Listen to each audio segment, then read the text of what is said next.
Hello, আসসালামু আলাইকুম। আমি সালাম স্টেপ। আজকে আমরা দেখব মেটাবেল। মেটাবেল দেখব আমরা যে এই টুলসটা, এই অ্যানিমেশনটা আমরা কিভাবে সিনেমা 4D-তে করতে পারি। তো বিভিন্ন সময় বিভিন্ন কাজ আছে। তো এই জিনিসগুলো দেখা গেছে যে এটা সিনেমা 4D ডিফল্ট টুলস আছে এটা লাগানো। তো এটা হলো মেটাবেলস। এই যে এটা এখানে আমি আপনাদেরকে দেখাচ্ছি, দেখেন এই যে এটা মেটাবল, ঠিক আছে। তো এই টুলসটা ব্যবহার করে আমরা এই অ্যানিমেশনটা তৈরি করতে পারি। তো তার জন্য আরও অন্য অন্য কি বলে যে অন্য অন্যভাবেও আমরা এই যে সেই সমস্ত জিনিসগুলো তৈরি করতে পারি, ঠিক আছে। তো চলুন আমরা দেখি কিভাবে, কারণ এটা এই সমস্ত ইগুলো ব্যবহার অ্যাকচুয়ালি মানুষে বেশি করে না, ঠিক আছে। কারণ করবে তাদের প্রয়োজন, প্রয়োজনের বাইরে কেউ কিছু করে না, এটাই স্বাভাবিক। যার যখন প্রয়োজন হয় তখন সে সেটা করে। তবে জানা থাকলে আর কি এই সমস্ত বিভিন্ন এই ধরনের অ্যানিমেশন বা এই সমস্ত করা যায়। তো দেখেন আমি এখানে কি কি অ্যাপ্লাই করেছিলাম। এটা খুবই ছোট একটা এই জিনিস। তো চলুন আমরা দেখি কিভাবে এটা করব। তো আমরা এটা পুরাটাই ডিলিট করলাম। হ্যাঁ, তো নতুন আর কি, ধরেন নতুন। তো তারপর আমরা এখান থেকে আমরা স্পেয়ার এটা নিয়ে নিই। নেওয়ার পর এটা আমরা একটু বড় করে দিই, যেহেতু এটা 100 আছে, এটা 200 করে দিই রেডিয়াস, ঠিক আছে।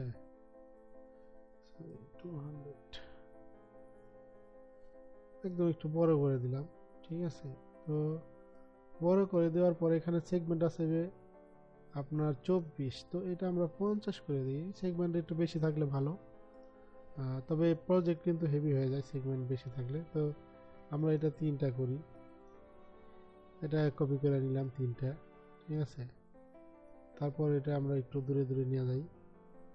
খুব ইজি, খুবই ইজি আসলে। অনেক ধরনের এই ছোটোখাটো অ্যানিমেশন রয়েছে যেগুলি যেগুলি করলে পরে, ঠিক আছে, মানে অনেক কিছু চমক দেওয়া যাইতে পারে, অনেক মানুষকে অনেক কিছু দেখানো যাইতে পারে। সো এই হলাম আমাদের 3টা আয়া পড়ছে। তো আমরা এটা একটু ডিফল্ট করে দেখি কি অবস্থা। তো এখন আমাদের এই 3টা চলে আসছে। তো আমরা এটা একটু উপরে উপরে উঠাই, যেহেতু সবটি উপরে করে দিয়ে। তো এখন আমরা অ্যাপ্লাই করব আমাদের টুলস, আমাদের যে টুলস রয়েছে এখানে সেইটা দেখেন। টুলস অ্যাপ্লাই করার সাথে সাথে কি হয়। তো এটা হলো মেটাবেল। তো এটা নিয়ে আসলাম, আনার পর আমরা এখানে ব্যালেন্স করতেছি এটার সাথে। এটা এখন হয়ে গেছে, চেঞ্জ হয়ে গেছে।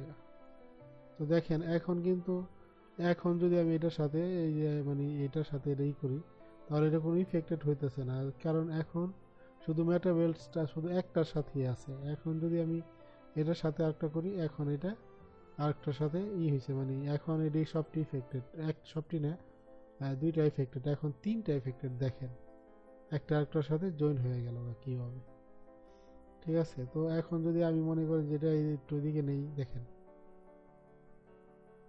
লড়তেছে একটা আরেকটার সাথে কিভাবে, মানে চুমুকের মতো, দেখেন চুমুকের মতো, ঠিক আছে। সো এইভাবে আর কি। তো এটা হইলে আমি আর কি, এটা যে আমরা যদি আরো যদি এখন আমি একটা ধরেন এটা নিব, ঠিক আছে, বা আমরা এটার সাথে কি অ্যাড করতে চাই সেগুলি আমরা নিব। দেখেন আমরা এখানে করার সাথে সাথেই দেখেন, যেহেতু এটার সেগমেন্ট খুবই কম, এখানে দেখেন সেগমেন্ট 1, তো আমরা ওখানে কত দিচ্ছিলাম 50, এটার মধ্যে আমরা ওই রকম 50 দিয়ে দিই। সেগমেন্ট একটু বেশি থাকলে ভালো, ঠিক আছে। তো দেখেন এখানে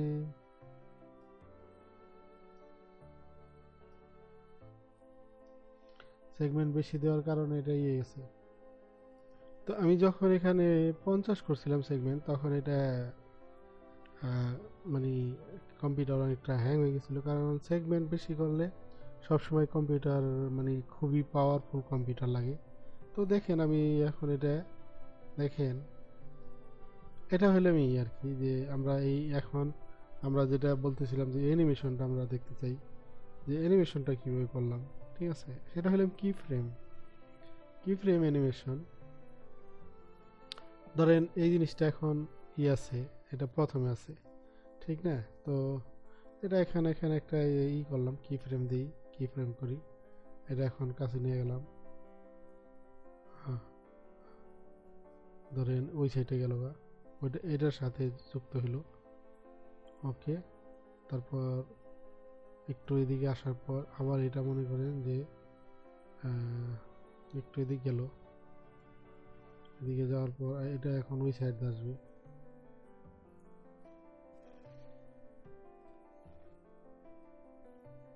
হ্যাঁ। তারপর আপনার আটটা দিক থেকে এটা আটটা দিকে আসবে, এটা হলাম কি ফ্রেম অ্যানিমেশন আর কি।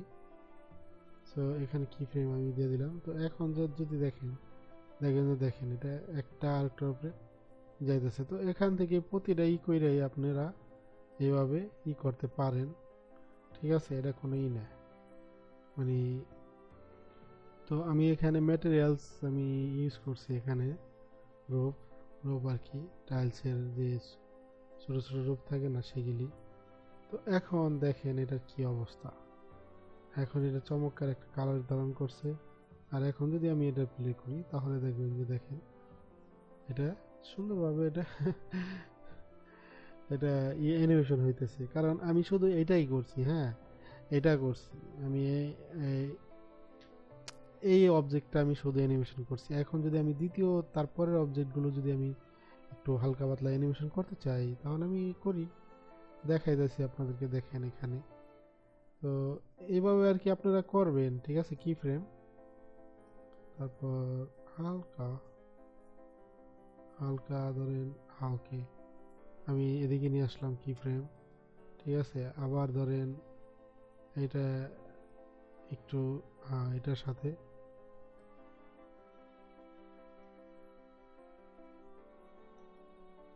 মানে এইভাবে আপনারা বিভিন্ন ধরনের কাজ করতে পারেন। সিনেমা ফোরডি খুবই হেল্পফুল, ঠিক আছে? খুবই হেল্পফুল। এটা বলার আর কিছু নাই, আমি আর বইলা ডোল ফাটাই লাভ নাই, আপনারা ব্যবহার করলে বুঝতে পারবেন যে আসলে কি। দেখেন এখানে, ঠিক আছে? চমৎকার সব ই মানে আপনার এটার মধ্যে চমৎকার সব ইফেক্টের কাজ করতে পারেন। এটা হলে মেটাবেল্ট, এখানে পাইবেন এই অপশনটা, মেটাবল এটা, ঠিক আছে? তো এই অপশনটা আপনারা এখানে পাইবেন, এটার পরে আপনারা রেগুলারই মানে কন্টিনিউ আপনারা কাজ করে যেতে পারেন, কোনো সমস্যা নাই। এটা বিভিন্ন কাজে লাগে, বিভিন্ন সময় মনে করেন যে এটা বিভিন্ন কাজে ব্যবহার করা হয়। তো দেখেন এখানে হয়তো না দেখলে বাদে আপনারা বুঝতেই পারবেন না যে অ্যাকচুয়ালি কীভাবে এটি করতে হয়। তো টুলস তো অনেক আছে, ঠিক আছে? এখানে মুভগ্রাফের সম্বন্ধে আপনাদেরকে দেখাবো পরে, এখন না এটা। তো আগে এই সমস্ত টুলসগুলো আগে শেষ করি, তারপর এখানে বেশ কিছু কাজ আছে। তবে মনে করেন যে এইরকম ইজিভাবে কাজ করার মতো অন্য সফটওয়্যারের মধ্যে পাবেন না আর কি। মানে আছে, মধ্যে আছে, মায়ার মধ্যে আছে, সে 3D ম্যাক্সের মধ্যে আছে, কিন্তু তাদের বেলায় অনেক কঠিন, তাদের ভিতরে এই সমস্ত অপশন হয়তো সহজে একজন নর্মাল মানুষ বুঝবে না। তো সিনেমা ফোরডিটা হলো এরকম একটা যে সফটওয়্যার, যে এটা মনে করেন যে বাচ্চারাও বুঝে, ঠিক আছে? মানে খুবই মানে 3D সিনেমা 4D কিন্তু একদম খুবই সহজ, খুবই ইজি সফটওয়্যার। তো আপনারা করতে পারেন, যদি ভালো লাগে করতে পারেন। তো আরেকটা জিনিস হইলো এখানে চ্যানেলে সাবস্ক্রাইব করবেন। আমি সিনেমা 4D টিউটোরিয়ালস বা টিপস মাঝে মধ্যে তৈরি করি। তো আপনারা যদি সাবস্ক্রাইব করেন তাহলে হয়তো দেখতে পারবেন যে অ্যাকচুয়ালি মানে ভিডিও কি হয় না হয় চ্যানেলে, সেটা দেখতে পারবেন। অ্যাকচুয়ালি আমার সাবস্ক্রাইবারের দরকার, ঠিক আছে? এটা হলো বড় কথা। তো এখানে সাবস্ক্রাইবার আছে। এই আগে যে আমি একটা চ্যানেল ছিল আমার, সেটা হলাম আপনার চ্যানেলটা যে কোনো কারণে সমস্যা হওয়ার কারণে আমি নতুন একটা এই চ্যানেলটা আর কি খুলছি, যেখানে আমি এই শুধু সিনেমা 4D বা এই আফটার ইফেক্ট বা প্রিমিয়ারের কিছু টিপস বা ভিডিও অ্যানিমেশন মাঝে মধ্যে আর কি করবো, দেখাবো, সেই কারণে আর কি ওখানে ওইটা করা। যাই হোক, তো ভালো থাকবেন, খুদা হাফেজ, আসসালামু আলাইকুম। আবার অন্য কোনো টিউটোরিয়ালস বা টিপসের সাথে আপনাদের সাথে দেখা হবে। বাই, আসসালামু আলাইকুম।